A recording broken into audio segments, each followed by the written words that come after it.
Hello guys, good morning. Ayan guys, yung aking ulam for today is pinakbit or pakbit. Yan guys, yung aking gugulayin, ampalaya, kalabasa, sitaw, bunga ng malunggay, eggplant, kamote, giniling, bagong isda, sibuyas, kamatis, sili green, giniling. Ayan guys, i-prepare ko na yung aking gugulayin. Ayan guys, na-slice ko na yung kalabasa, ampalaya, sitaw, kamote, ayan, kamatis, sibuyas. Ayan, yung aking sangkap, bunga ng malunggay. Ayan, i-prepare ko na yan guys, igigisa. Yan guys, dahil kumukulo ng aking mantika, nilagay ko ng sibuyas, bawang, at saka kamatis.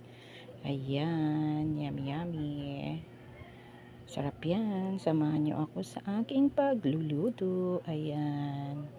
Sarap yan. Pag nag-brown na siya konti, ilalagay ko na yung giniling. Ayan guys, nilagay ko na po yung giniling.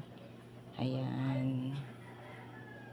Yummy yummy, simpleng ulam pero masarap at maraming gulay, healthy food, healthy gulay, maraming gulay guys. Yung aking pakbit or pinakbit, Pinoy pakbit, lutong bahay. Yan guys, ilalagay ko na po yung kalabasa dahil yun ay matagal maluto. Kalabasa, ayan, yummy yummy, sarap. Yan guys, panoorin nyo na lang hanggang matapos yung aking gulay na niluluto. Ayan guys, nilagay ko na yung bagong isda. Ayan.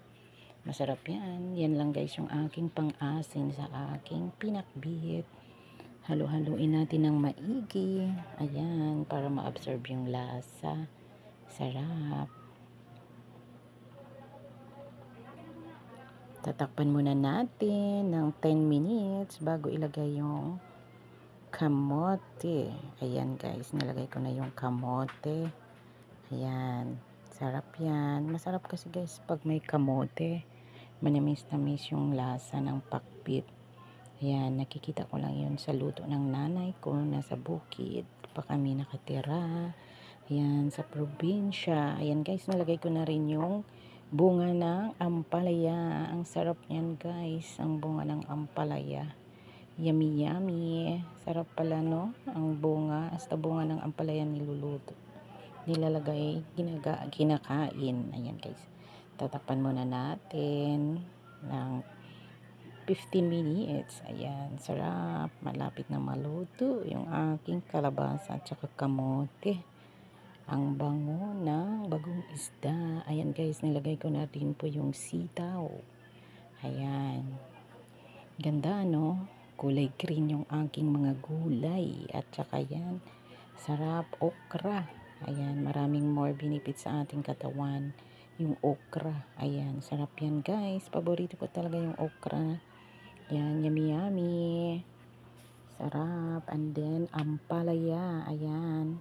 Pampadagdag ng dugo. Ayan, sarap yan. Ampalaya. Ang ganda tingnan, no? Colorful, green. Kalabasa lang naiiba. At saka kamote. Ayan. Ayan guys, nilagay ko na rin yung eggplant.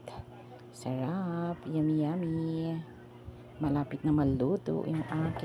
Yan guys, luto ng aking pakbit. Yan, yummy yummy. Maraming gulay. Ayan, sarap. Thank you for watching. Bye bye.